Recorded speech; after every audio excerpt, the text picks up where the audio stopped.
आज सकाळी सासवड शहरामध्ये एक खुनाची घटना घडल्याचं उघडकीस आलंय. याबाबतीत काय अपडेट आहे? अगदी बरोबर आहे. सकाळी 10 वाजताच्या आसपास आपल्याला एक माहिती मिळाली की आनंदवाईच्या पाठीमागे जी गल्ली आहे त्या गल्लीमध्ये घाटे यांची एक बिल्डिंगचं काम चालू आहे. 4 मजली बिल्डिंगचं काम चालू आहे. त्या बिल्डिंगमध्ये एक माणूस निश्चित पडलेला आहे. त्या ठिकाणी आपला स्टाफ गेल्यानंतर ज्यावेळेस ते बघितलं तर त्यावेळेस त्या ठिकाणी त्याच्या मानेवरती आणि पोटामध्ये असे टोकदार शस्त्राने केलेले वार होते आणि थोडं रक्त तिथं वगैरे रक्त वगैरे पडलेलं होतं. त्यावरून मग आपण त्या जो मयत आहे मयताचे फोटो वगैरे आपण जे तिथले स्थानिक लोक आहेत त्यांना आपण दाखवून त्यातून मग त्याची ओळख राजू दत्तात्रय बोराडे, वय 38 वर्ष, राहणार माडा कॉलनी, सासवड असे असल्याचे निष्पन्न झालेले आहे. आता आपण त्यानंतर त्या ठिकाणचा घटनास्थळ पंचनामा वगैरे केलेला आहे.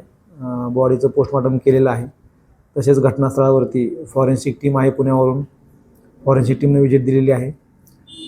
फिंगरप्रिंट एक्सपर्ट पण त्या ठिकाणी आलेले आहेत. ते काय जे तपासाचे भाग आहेत फिंगरप्रिंट एक्सपर्ट घेणे, त्यांचे ठसे घेणे वगैरे सगळी कारवाई केलेली आहे आणि खुनाचा गुन्हा दाखल करून आता पुढील तपास सासवड करत आहेत. अजून ह्याच्यामध्ये आरोपी अजून निश्चितही नाही आहे, संशयित आहेत.